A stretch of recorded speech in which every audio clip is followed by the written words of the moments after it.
And it's another hello from me, Granny Ricky. Time for a new story. Today, a story about African animals. As you might know, I live in Africa, so I really enjoy stories that come out of Africa. Where do you live? Which continent? America? Asia? Europe? If you'd like to let me know, you can send an email. Ask your mom to find the email address under the About section on this channel, and you're welcome to send me an email telling me about where you live and which story you'd like me to read. I look forward to that. Remember to subscribe, and if you like the video, give me a thumbs up. Today's story is called Anansi and the Talking Melon.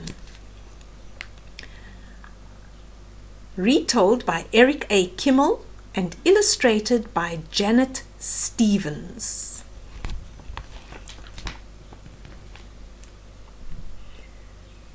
One fine morning, Anansi the spider sat high up in a thorn tree, looking down into Elephant's garden. Elephant was hoeing his melon patch. The ripe melons seemed to call out to Anansi, "Look how juicy and sweet we are. Come eat us." So there's the elephant in his garden busy hoeing, and all the juicy ripe melons. And up above in the tree is Anansi the spider. Anansi loved to eat melons, but he was much too lazy to grow them for himself. So he sat up in the thorn tree, watching and waiting, while the sun rose high in the sky and the day grew warm. By the time noon came, it was too hot to work. Elephant put down his hoe and went inside his house to take a nap.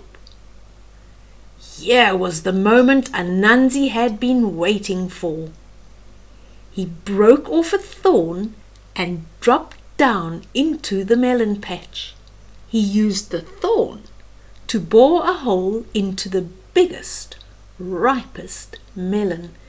There's the thorn that he'd broken off, and with the thorn he made a big hole in the melon so that he could eat its juicy, fresh, fleshy fruit. Anansi squeezed inside and started eating. He ate and ate until he was round as a berry. "I'm full," Anansi said at last. "Elephant will be coming back soon. It is time to go." All right. So over here we have Anansi going into the melon after he'd made a hole. And there he is, big and round and plump, eaten so much. It's time for him to go because Elephant is coming. But when he tried to squeeze through the hole, Anansi had a surprise. He didn't fit. The hole was big enough for a thin spider, but much too small for a fat one. "I'm stuck," Anansi cried. "I can't get out. I will have to wait until I am thin again." Anansi sat down on a pile of melon seeds and waited to get thin. Time passed slowly. "I'm bored," Anansi said. "I wish I had something to do."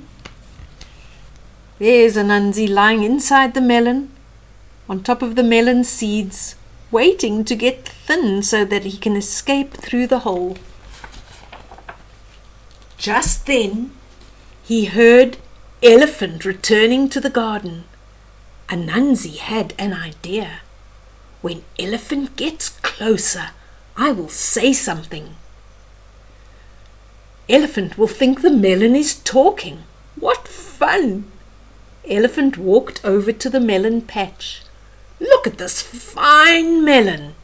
How big and ripe it is," he said, picking it up. Oh, there you go. The elephant's picking up the melon, and it's the one that Anansi has crawled into. There's the hole that he went into. "Ouch!" said Anansi. Elephant jumped. "Ah! Who said that?" "I did," said the melon. It was actually Anansi that said that from inside the melon. "I didn't know melons could talk," said Elephant. "Of course we do. We talk all the time. The trouble is, you never listen." "I can't believe my ears," Elephant exclaimed. "A talking melon. Who could believe it? I must show this to the king." Look at Elephant. He has his ear to the melon, believing that it's the melon that's talking. In the meantime, it's Anansi that's inside the melon.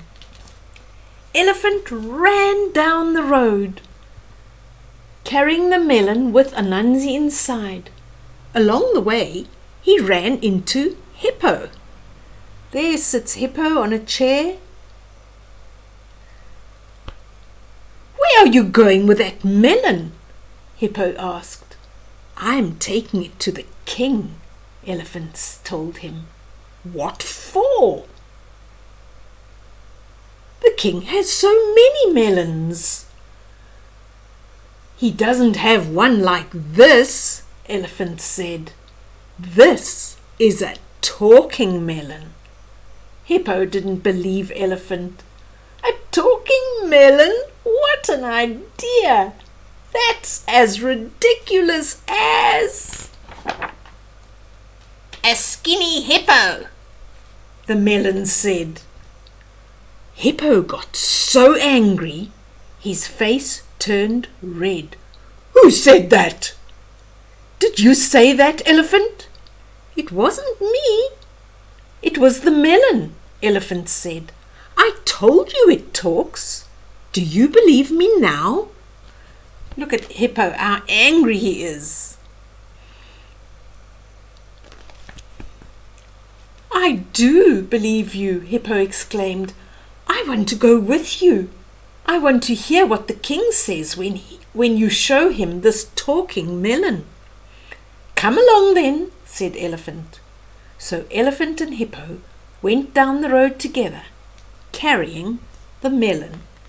There they go. Neither of them can believe their ears that this melon is actually talking. By and by, they ran into Warthog. There's Warthog. "Where are you taking that melon?" Warthog asked them. "We are taking it to the king," Elephant and Hippo told him. "What for?" "The king has hundreds of melons," Warthog said. "He doesn't have one like this," Hippo replied. "This melon talks. I heard it." Warthog started to laugh. "A talking melon? Why, that's as ridiculous as a handsome warthog," said the melon. So now the melon is insulting the warthog. But it's not the melon. We know that it's actually Anansi, the spider. Warthog got so angry, he shook all over. "Who said that? Did you say that, Elephant? Did you say that, Hippo?" "Of course not," Hippo and Elephant told him. "The melon talks. Do you believe us now?" "I do," cried Warthog. "Let me go with you. I want to see what the king does when you show him this talking melon." So Warthog, Elephant, and Hippo went down the road together, carrying the melon. There they go, the three of them, carrying the melon. And of course we know that Anansi is just going along for the ride. Along their way, they met ostrich, rhino, and turtle. Do you see there ostrich at the back with his long neck, rhino in the front with his 2 horns, and the turtle on the side here? They didn't believe the melon could talk either until they heard it for themselves. Then they wanted to come along too. The animals came before the king. There's the king. Looks like a gorilla king. Look at the melon in front of the king. The king looked down. "Why did you bring me a melon?" he asked the elephant. "I have hundreds of melons growing in my garden." "You don't have one like this," said elephant. "This melon talks." "A talking melon? I don't believe it. Say something, melon." The king prodded the melon with his foot. He's prodding it with his foot. The melon said nothing. "Melon," the king said in a slightly louder voice, "there is no reason to be shy. Say whatever you like. I only want to hear you talk." Look, there's the king talking to the melon, saying, "I only want to hear you talk." The melon still said nothing. The king grew impatient. "Melon, if you can talk, I want you to say something. I command you to speak." The melon did not make a sound. The king gave up. "Oh, this is a stupid melon," he said. Yeah, there he is. He's really just lost interest in this melon because the melon won't talk. Just then, the melon spoke. "Stupid, am I? Why do you say that? I'm not the one who talks to melons." The animals had never seen the king so angry. "How dare this melon insult me?" he shouted. The king picked up the melon and hurled it as far as he could. There, the king is throwing that melon just far away because he's so angry. The melon bounced and rolled all the way to Elephant's house. Ka-boom! It smacked into the thorn tree and burst into pieces. Anansi picked himself up from among the bits and pieces of melon. All the excitement had made him thin. And now that he was thin again, he was hungry. Anansi climbed the banana tree. He settled himself in the middle of a big bunch of bananas and started eating.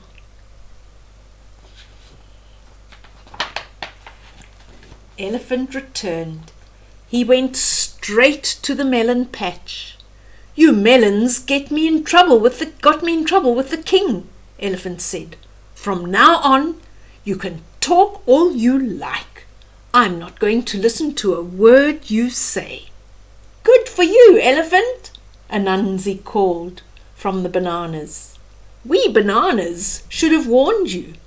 Talking melons are nothing but trouble." There's Anansi. He's the troublemaker, isn't he?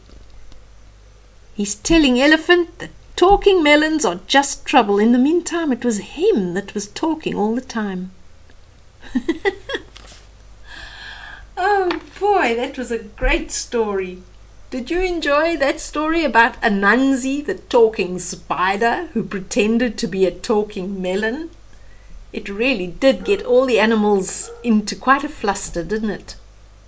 Well, if you enjoyed the story, please give me a thumbs up and subscribe to this channel. I'll see you again very soon. Bye-bye, everybody. Bye-bye, Serena. Mwah.